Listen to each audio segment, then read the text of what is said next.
시청자 여러분 안녕하셨습니까? 장군의 소리 김형철입니다. 오늘 장군의 소리에서는 연방제는 달림의 꿈, 자유민주주의는 햇님의 꿈이란 주제로 여러분께 말씀드리겠습니다.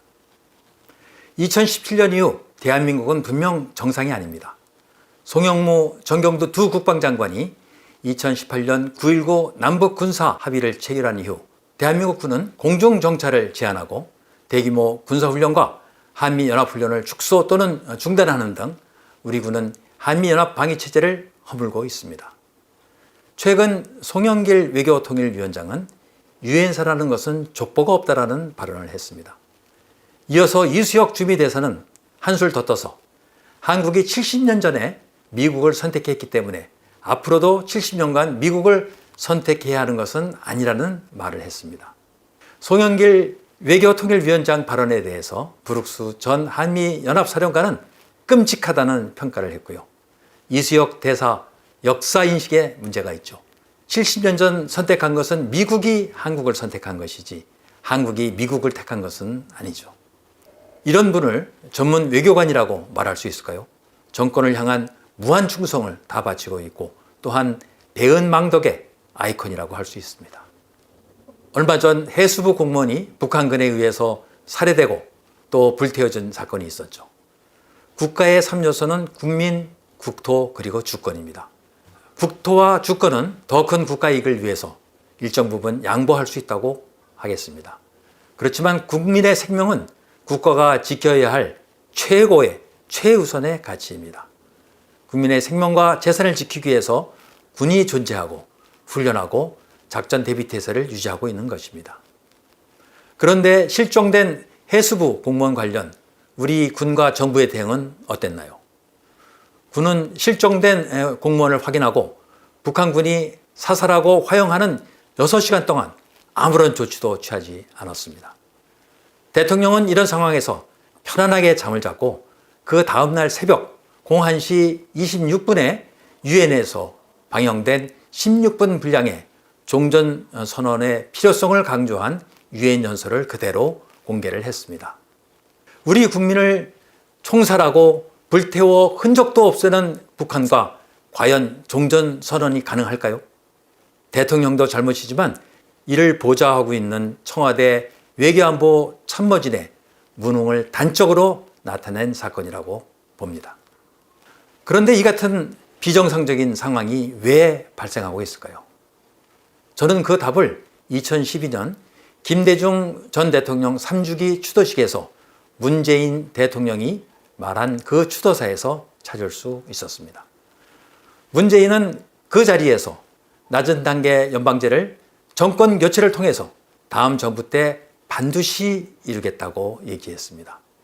이것은 문재인 정권의 목표가 낮은 단계 연방제의 완성이라는 것을 단적으로 보여주는 것이라고 할 수 있습니다. 자, 그러면 문재인 정권이 낮은 단계 연방제 완수를 위해서 추진하고 있는 중요한 정책은 무엇일까요? 저는 바로 4대 과제라고 말씀을 드리는데요. 종전선언, 전작권 전환, 그리고 9.19 남북군사 합의, 그리고 원전 폐쇄의 4가지 주요 정책이라고 할 수 있습니다. 우선 종전선언과 관련해서 말씀드리면 우리 국민이 북한군에 의해서 사살되고 방화까지 되는 상황에서도 종전선언을 강조하는 유엔 연설을 그대로 강행한 것을 보면 문재인 정권이 종전선언에 얼마나 목을 메고 있는지를 알 수 있습니다. 전작권 조기 전환은 서욱 국방장관이 전작권 전환을 더욱 가속화하겠다는 얘기를 했고요. 원인철 신임 합참의장 역시 전작권 전환이 지연된다면 전환의 조건을 수정하겠다는 발언까지 서슴지 않고 있습니다. 9.19 남북 군사 합의 역시 송영무, 정경두 두 전직 국방장관에 이어 현 군 수뇌부에서도 목을 메고 추진하겠다는 얘기를 하고 있죠. 원전 폐쇄에 관련해서는 영화 한 편 보고 원전을 폐쇄했다는 얘기를 과연 믿을 수 있을까요? 저는 원전 폐쇄에 관한 마땅한 핑계가 없으니까 대통령이 멍청한 척하면서 영화 한 편 보고 원전을 폐쇄한다 이렇게 생쇼를 하는 것이라고 판단하고 있습니다. 자, 이러한 4대 과제는 어떻게 지금 추진하고 있을까요? 9.19 남북 군사 합의와 전작권 조기 전환은 군에 맡겼습니다. 따라서 국방장관과 합참의장의 발탁 조건은 군사적인 능력과 인품이 아니고 이런 2대 주요 과제를 자기 몸을 바쳐 추진하느냐 하지 않느냐에 달려있다고 봅니다. 이렇게 발탁된 국방장관과 합참의장이기 때문에 북한이 지난 10월 10일 북한 노동당 창당 기념일에 야간 퍼레이드를 통해서 초대형 ICBM과 SLBM을 보여주어도 국방부와 합참은 아무런 위기감도 느끼지 않고 있는 것입니다. 국방부와 합참이 위기를 느끼지 않으니 국민들도 당연히 위기를 느끼지 않겠죠. 그리고 종전선언과 원전폐쇄는 문재인 대통령과 청와대 주사파 참모들이 직접 추진하고 있다고 봅니다. 그러면 이러한 4대 과제의 목표는 무엇일까요? 9.19 남북 군사합의는 국군을 무력화시키는 것입니다. 우리 한미연합자산에 의한 항공정찰을 제한하고 있고 대규모 한미연합훈련을 축소 또는 중단하고 있고 NLL을 가볍게 여기는 등 이런 모든 것들이 국군을 무력화시키는 여러 조치 중의 하나입니다. 전차권 전환은 연합사령관을 한국군 대장이 맡음으로써 연합사를 무력화시키려는 것이고요. 종전선언은 송영길 의원의 말과 같이 유엔사의 족보를 없애버려서 유엔사를 무력화시키자는 것이죠. 원전 폐쇄는 원자력의 무력화를 도모하기 위한 것인데요. 이들이 중점적으로 폐쇄하려는 원자력 발전소가 바로 월성 원자력 발전소입니다.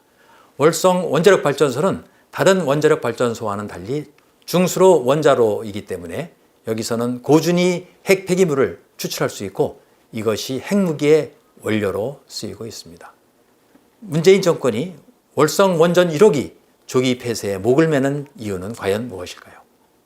자, 그러면 이러한 4대 과제가 달성되면 어떤 효과가 나올까요? 우선 전자권 조기 전환은 연합사 무력화라고 말씀드렸고 종전선언은 유엔사라고 말씀을 드렸는데 이 두 가지가 합해지면 주한미군의 존재감이 없어지고 활동 영역이 축소하게 되죠. 그렇게 되면 미군 스스로가 대한민국에서 철수하게 될 것입니다. 그들 입에서 주한미군을 철수하라는 소리는 차마 할 수 없기 때문에 미군이 스스로 철수하게끔 만들려는 것이죠. 특히 유엔사 관련해서는 한반도 위기 상황에서 유엔 회원국들이 병력과 물자를 보내준다면 이를 통합해서 지휘함으로써 전쟁 수행이 가능하기 때문에 좌파 정부로서는 정말 두려움의 대상이 되는 것이죠. 그리고 원전 폐쇄입니다. 원전 폐쇄는 우리의 원자력을 무력화시키려는 것이죠. 특히 핵무기 제조 원료 확보를 차단함으로써 우리의 핵 제조 능력을 원천적으로 차단하려는 것이 그 목적입니다. 9.19 남북 군사합의는 국군의 무력화를 목적으로 하고 있고요. 군 수뇌부를 정권의 충견으로 만들려는 속셈이죠. 북한의 핵 고도에 아무런 대응도 지금 하지 않고 있고 최악의 안보 상황이 도래했을 경우 어쩌면 일어날 수도 있는 군사 쿠데타를 미연에 방지하기 위한 것은 아닐까요?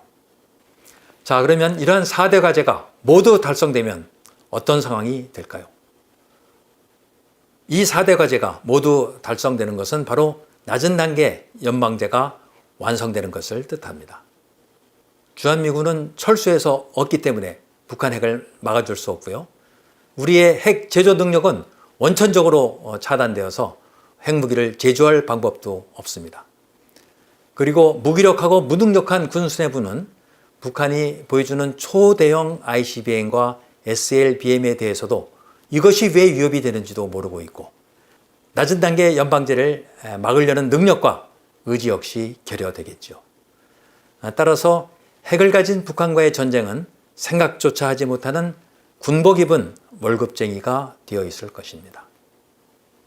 문재인이 이끄는 주사파 좌파 정권은 입만 열면 평화와 자주를 외칩니다. 이들이 말하는 평화는 전쟁을 하지 않는 상태. 따라서 북한이 쳐들어오면 우리는 항복하겠다는 것이 아닐까 생각됩니다. 조선의 인조임금은 정묘호란과 병자호란 두 번의 날을 맞이했는데요. 그 대책이라는 것이 고작 수근이 없는 후금의 취약점을 이용해서 강화도로 피신간다는 것이었죠. 병자호란 때는 그나마 피신이 늦어져서 광화도 피난길이 차단됐고요. 그래서 피신간 곳이 남한산성입니다. 남한산성에서 버티던 인조는 결국 삼전도에서 청태종 홍타이지에게 309고드레의 굴욕을 당하게 됩니다. 북한이 지난 노동당 창당 기념일에 초대형 ICBM과 SLBM을 보여주었음에도 불구하고 문 정권과 국방당국은 남녘 동포들과 두 손 마주 잡는 날 오기를 기대한다는 김정은의 말에 감동하고 더욱 평화를 구걸하고 있습니다. 그들이 말하는 자주는 또 어떤가요? 그들이 말하는 자주라는 것은 주한미군을 이 땅에서 몰아내는 것입니다. 그들은 미군이 이 땅에서 흘린 피해의 가치와 의미를 알고나 있는 것일까요? 어째서 북한의 70년 수건인 미군을 몰아내고 우리 민족끼리를 따라하는지 정말 알다가도 모를 일입니다. 자유와 민주주의를 사랑하시는 국민 여러분, 우리는 동맹과 안보에서 그 답을 찾아야 합니다. 국민이 깨어나는 길만이 자유 대한민국이 살아나는 길입니다.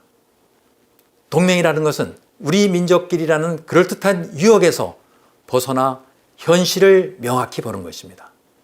동맹의 필요성은 이미 6.25 전쟁에서 입증이 됐습니다. 미군의 참전이 없었다면 1950년에 대한민국은 역사에서 소멸되었겠죠.